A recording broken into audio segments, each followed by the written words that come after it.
Comment fonctionne la visio? Donc pour aller sur la visio, on va aller par exemple sur un client individuel. Donc je vais aller chez Martin Matin et je vais cliquer sur le bouton visio.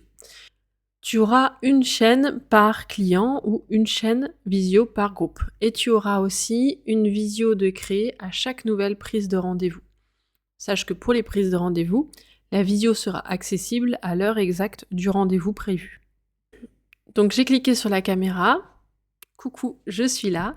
Et je vais cliquer ensuite sur rejoindre la réunion. Ici, je peux me renommer et je peux tout de suite soit ouvrir ou fermer mon micro, soit ouvrir ou fermer ma caméra, soit inviter des participants, donc envoyer une invitation, soit sélectionner un arrière-plan. Par exemple, si je veux avoir un arrière-plan quelconque, par exemple celui-ci, ou alors un léger flou, on peut aussi faire ça. Hop, je fais OK. Et également, tu peux régler certains paramètres ici. Donc c'est parti, on va commencer la visio. J'ai cliqué sur rejoindre la vidéo et je suis maintenant arrivée du coup dans la visio. On va explorer ensemble les différentes fonctionnalités de la visio. Ici, il y a eh bien, le petit micro que tu peux mettre muet ou actif. Et puis ici, tu as les paramètres audio. Ici, tu vas pouvoir sélectionner quel micro tu veux. Donc moi, par exemple, j'ai plusieurs micros qui sont possibles. Tu vas pouvoir sélectionner également le haut-parleur. Et tu peux cliquer sur suppression des bruits. Donc ça permet de supprimer les bruits environnants. Ensuite, la caméra, c'est la même chose, tu peux l'allumer ou l'éteindre. Et ici, tu vas avoir les paramètres vidéo. Donc là, c'est si tu veux un arrière-plan, et si jamais tu as plusieurs webcams, ici, tu pourras les sélectionner. Ici, tu vas pouvoir partager ton écran. Donc partager ton écran, tu vas cliquer sur partager, et là, tu vas pouvoir choisir soit tu partages en fait l'onglet Chrome, donc c'est celui qui est ouvert, soit tu vas pouvoir aller partager une fenêtre, ou alors partager tout ton écran. Donc moi par exemple, ici je vais aller partager une fenêtre par exemple de Safari. Je vais cliquer sur partager. Et là à ce moment, du coup, j'ai ma fenêtre qui est partagée. Donc ici je vois qu'elle est partagée puisque j'ai le petit onglet juste ici en haut à gauche avec le petit écran. Si je reviens ici, je peux également ici voir ce que je suis en train de partager en cliquant sur la droite ici, et donc là il y a écrit « Vous êtes en train de partager votre écran » et vous cliquez sur « M'afficher ce que je partage » et là dans ce cas-là, vous voyez ce qu'on est en train de partager dans l'instant présent, et puis je me vois également sur le côté. Voilà. Donc je vais pouvoir du coup arrêter le partage. Ici vous avez le chat, donc là c'est vraiment un chat comme n'importe quel chat sur une visio.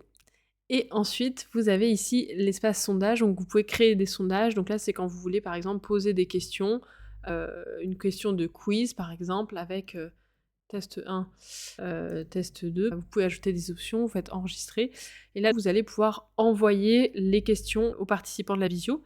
Donc là, c'est une visio pour une personne, par exemple, donc c'est la personne qui va recevoir. Mais si vous faites des visios avec plusieurs personnes, toutes les personnes recevront du coup le sondage. Ici, je vais fermer. Ici, vous avez lever et baisser la main. Donc, vous savez, lorsque on veut poser des questions, on voit qui lève ou baisse la main. Et puis, vous avez aussi toutes les réactions ici avec les petits applaudissements, les pouces levés, etc., etc. Ici, vous avez les participants, donc c'est l'endroit où vous allez voir tous les gens qui participent. Donc à ce moment-là, vous allez voir les participants. Si vous avez plusieurs participants, vous pouvez aussi ouvrir des salles. Donc ouvrir des salles, ça permet en fait de mettre les participants dans une salle ou dans une autre. Donc je vais ajouter une salle, et là par exemple, ici je vais pouvoir... Donc là, je ne peux pas le faire puisque je suis toute seule, mais ici je vais pouvoir emmener, mettre certains clients, si par exemple vous avez des groupes, dans ces salles. Aussi, quelque chose qui est assez utile également au niveau des participants, c'est que vous allez pouvoir aussi couper le micro de tout le monde, et ça c'est pas mal, notamment quand vous êtes en visio et que les personnes ont les micros allumés. Ensuite, vous avez la vue mosaïque, donc activer ou désactiver la vue mosaïque, vous savez, c'est quand vous avez de nombreuses personnes, soit vous mettez la personne qui parle principale en plein écran, soit vous pouvez faire la vue mosaïque, donc voir tout le monde dans des petites vignettes. Le petit plus vous permet d'inviter des participants. Donc là, vous allez tout simplement copier l'invitation ou alors l'envoyer par mail, voilà, où vous allez pouvoir tout simplement copier le lien ici de la réunion et l'envoyer à quelqu'un qui éventuellement n'aurait pas le lien. Il y a peu de chances que ça arrive, puisque normalement vos clients sont sur l'espace Hosta. Ici, si je clique sur les 3 petits points, on a pas mal de fonctionnalités. Je vais m'arrêter sur les principales, celles qui peuvent vraiment nous aider. Donc vous avez l'affichage en plein écran, donc ça peut être extrêmement pratique si je souhaite tout simplement me voir en plein écran. Vous avez commencé l'enregistrement, ça c'est très important. Donc quand je commence l'enregistrement, ça veut dire que je vais pouvoir avoir un replay. Vous allez cliquer sur enregistrement cloud. Ça va vous permettre d'enregistrer la vidéo sous un lien qui sera accessible pendant 24 heures. Ou alors si vous avez Dropbox, vous pouvez lier Dropbox à cela et du coup vous pourrez enregistrer vos replays sur Dropbox. Donc je vais commencer l'enregistrement. Donc la préparation de l'enregistrement. L'enregistrement est en cours. Voilà, l'enregistrement est en cours. Donc là, je vois bien que l'enregistrement est en cours puisque je vois qu'il y a ici le petit bouton d'enregistrement. Et puis, eh bien ici, je vais pouvoir arrêter l'enregistrement à n'importe quel moment. Donc là, je me suis enregistré quelques secondes, ça suffit. Et comme ça, je vais vous montrer après comment récupérer le replay. Le replay sera envoyé par mail juste après la réunion et je vais pouvoir du coup le télécharger sur mon ordinateur. Donc j'arrête l'enregistrement. L'enregistrement s'est arrêté. Voilà. Ensuite, vous avez la possibilité donc de partager une vidéo. Donc là, c'est si par exemple vous voulez partager un lien YouTube ou ce genre de choses. Vous avez la possibilité de partager l'audio de votre ordinateur ou de partager le son, en fait, un son quelconque. Donc là, on vous montre comment faire.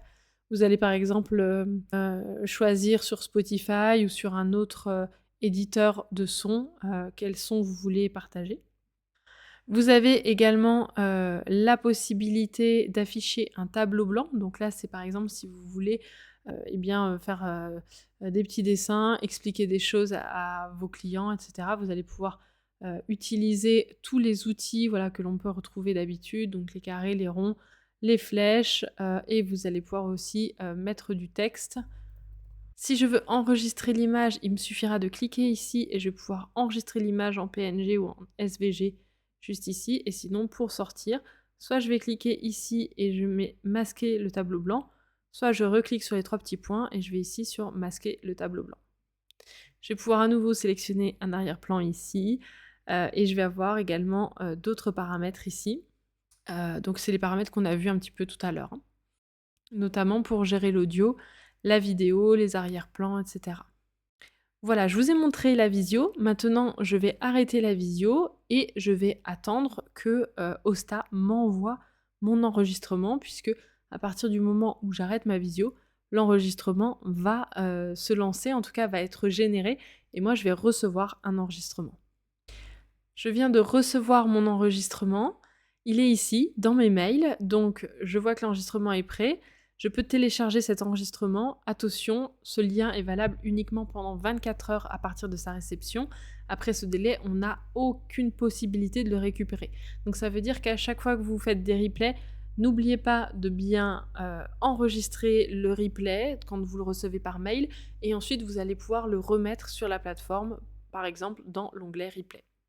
Donc là, je vais le télécharger et voilà, tout de suite, je tombe sur du coup le replay que l'on a fait. Donc là, je vois bien que l'enregistrement est en cours puisque je vois.